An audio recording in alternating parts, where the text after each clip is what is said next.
Okay, in this session, we're going to talk about the three streams under the new Community Impact Grant Policy. We're going to talk about who can apply for each of these streams, eligible applications, some tips around the application evaluation. The timeline for this year is different because we're in a unique situation, and then we hope to have some time for some questions.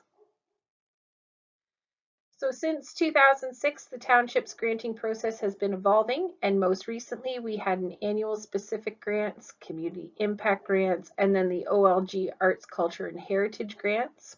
And now we have one community impact grant that has three streams. They're granting opportunities for not-for-profits, service groups, and for organized community groups. And also new is the process for anyone that isn't technically eligible but has a great idea. So please don't tune out if you find yourself falling ineligible according to anything that I say today. We will get into the letter of intent process in a bit, but just know that there is still hope.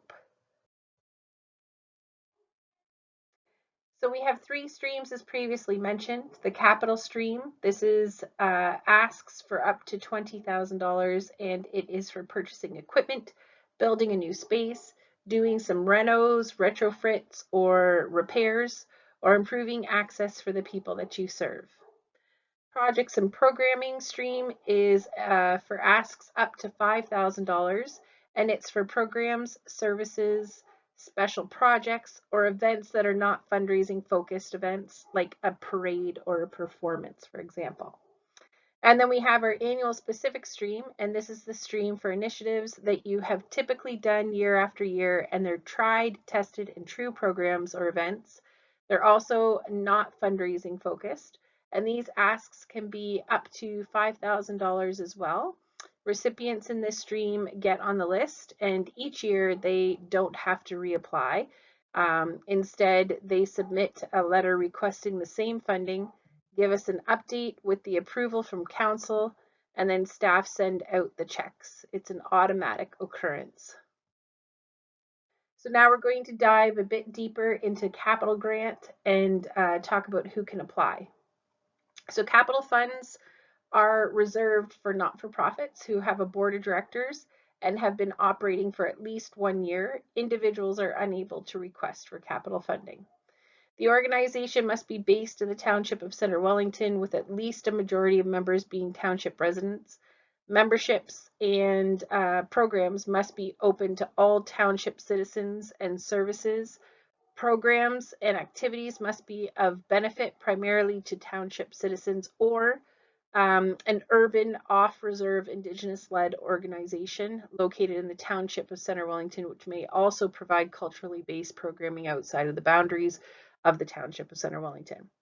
The next point on this slide is no spillover, meaning that the organizations who are currently working to complete capital projects previously funded from any Township of Centre Wellington grant are required to submit a letter of intent at least 2 weeks prior to the application deadline.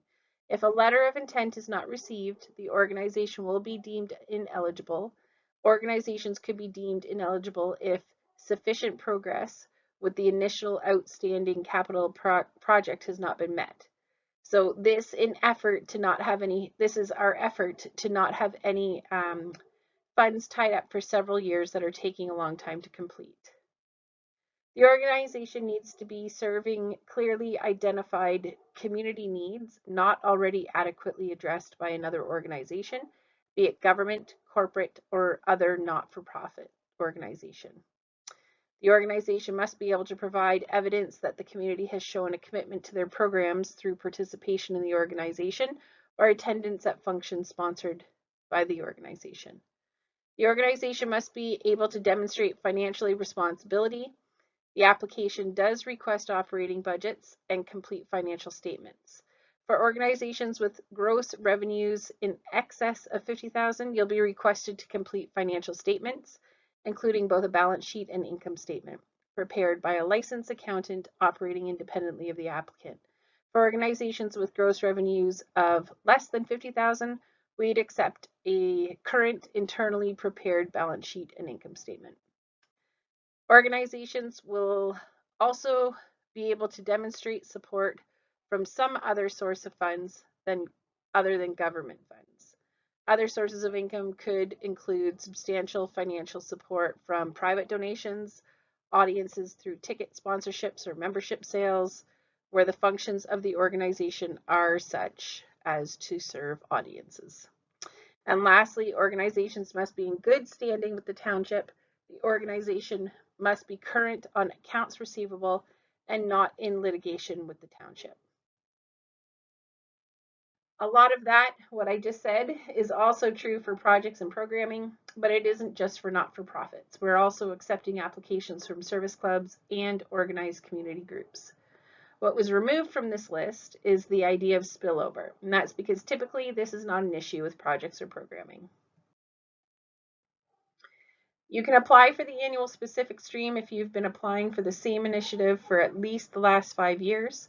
That shows us that it's tried, tested, and true program or project. For example, some of the recipients already approved for the 2023 budget are Big Brothers Big Sisters, Go Girls, and Game On programs that are run in schools. Also approved was the Lions Club in Fergus and the Lions Club in Elora to run the Santa Claus parades in those communities. The Elora and Fergus Legions are recipients for the wreaths laid on Remembrance Day. Also funded are the various horticultural societies who do a great job keeping our community beautiful and in bloom through the summer, spring, and fall seasons. Recently, Council approved the Elora Environment Center for the Tree Trust program to help minimize the township's carbon footprint. That just gives you an idea of the different projects that are typically found under that annual specific grant stream. For this stream, requests need to be sent to me by July 31st to be considered by Council for the next budget year. So new for all of you annual specific recipients out there, that maximum ask is $5,000 per year. However, starting in 2024, at budget time, we'll be assessing this using the Ontario Consumer Price Index for possible relative increases. The other pieces are consistent to the previous two streams, that these asks serve a need in the community, have community support, are financially responsible, and are in good standing with the township. So ineligible organizations are for-profit organizations, schools, or groups that have a primary focus other than community service. So groups like parent councils or student councils would be ineligible. Organizations with mandates from other levels of government, like schools, hospitals, and BIAs. Also ineligible would be organizations who have failed to provide their reports or financial statements in the past. Also individuals or individual groups that are controlled by a parent organization. In this case, the parent organization should be applying for the grant. And part of this is why we included in the eligible category organized community groups. They no longer need to find a not-for-profit to come under for projects and programming asks. So another game changer that was added is that you can apply for multiple asks and be awarded multiple grants as long as the asks are distinctly different. However, I will say that we will aim to support as many great organizations as possible, so we're unlikely to award one organization a large capital request and 15 different program requests and an annual specific request. So when we look at eligible applications for the capital stream, we're looking at projects that can be completed by December 31st of the next year. So we are in 2023 right now. We are looking at projects that can be reasonably completed by the latest December 31st of 2024. The cap amount is a $20,000 ask, and it needs to be an ask to improve infrastructure, new equipment, building a new space, completing renovations, retrofits, or repairs. It must positively impact the community and improve access to community spaces, facilities, programs, activities, and services. It could be about facilitating community members' full participation in the life of the community. It could also be about improving and building community spaces. It might even be about making programs and services better and more efficient and making better use of technology, like a website rebuild. It's important to note for this one that if the property is not owned by the applicant, a letter of support and permission for the project from the property owner is required. And when we look at the eligible applications for projects and programming, we are looking at things that can be done for $5,000 or less from the township and can be completed by December 31st, including this year. So even with the tighter timeline, we are needing to keep funding requests, to funding requests that can be completed by December 31st, 2023. Requests in this stream are things that would build the organization's capacity, resilience, and sustainability. It could be for a project or program that is already making a proven impact on the community, but needs a hand up to grow and develop it even more as the needs have changed or grown. It could be for a new idea that has been identified to fill a gap or need in the community, but requires seed money to try a different and innovative approach. So these are some of the examples of ineligible expenses to make sure that these are not in your application. Travel or accommodations, uniforms, personal equipment, banquets, trophies, or entertainment, rent of office space required for operating your business. But if you're holding an event and need to rent a space like a hall, for example, that would be okay. Utilities or debt repayment, for example, a mortgage is ineligible.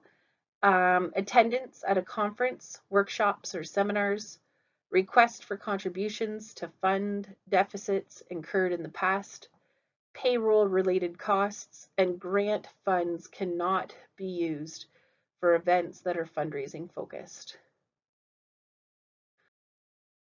Okay, so if you stayed with me for this long and felt at all deflated by hearing that you're not an eligible organization, or you have a one-time project but you need more than that cap amount, or maybe you're frustrated because you have an outstanding capital project that we helped fund, but due to shortages, due to COVID, the work has been impossible to complete, hold up.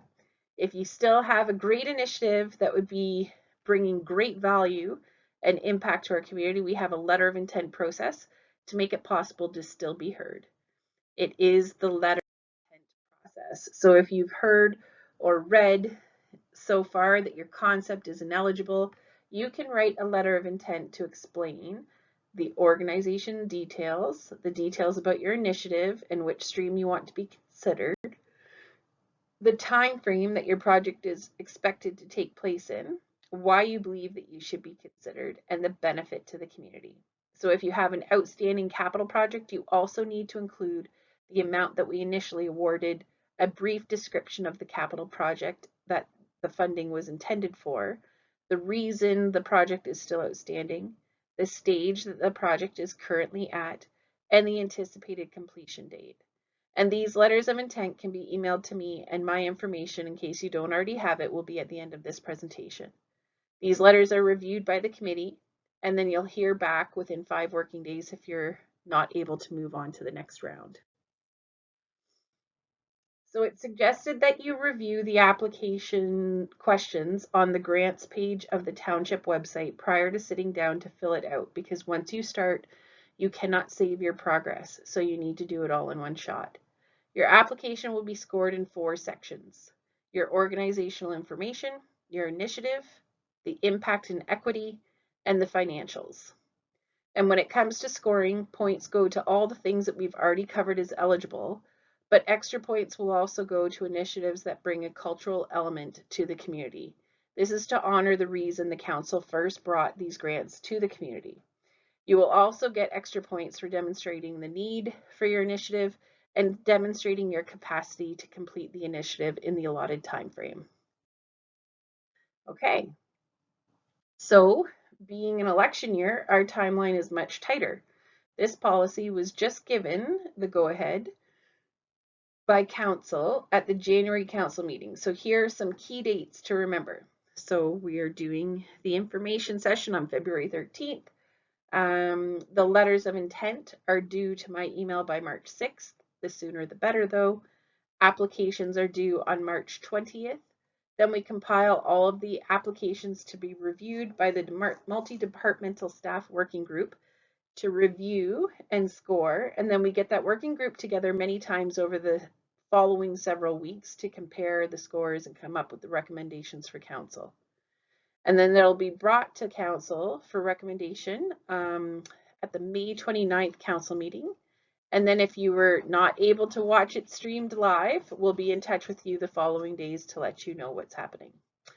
Projects and programming funding at the capped $5,000 amount will come out in one check all at once, but capital will come out with an agreement and payments will come in stages. For 2024, this process will start in July with the letters for consideration for anyone interested in annual specific grants. We'll do an information session with the community in early September, probably with some tweaks from things that we learned from this first go at it. And then in October, we'll have applications due with letters of intent due 2 weeks prior to that deadline. And then we'll bring the applications to the applicable council appointed advisory committee in November and go to council with recommendations in December. So normally these applications, letters of intent, all of that would be reviewed by an appointed council advisory committee. However, that will be determined after the council completes their strategic planning, so probably in and around May 2023. In the past, that committee was the Community Service Advisory Committee that we call CSAC. And this year we don't have CSAC, obviously, but we are really trying to use a multi-departmental staff working group that mimics how CSAC was set up. So using internal staff, we'll have someone who represents the senior community. We'll have someone that represents the arts community, the culture community, and the sports community. And then we have a couple of people with a keen financial perspective, and then someone that's really well-rounded and seasoned at the township and represents the community at large. So here's a little great quote from Coretta Scott King: "The greatness of community is most accurately measured by the compassionate actions of its members," which we are all a part of. So if you have any questions, the first thing that I would recommend is going to our grants page on our website. If it has all of the accordion files that open up into the different streams, but also at the very bottom of the page is the actual policy. So a lot of today's presentation was pulled out of that policy, and you can read through and get a lot of answers right from there. But if there's anything that you need to know, you can also email me or call me at this information.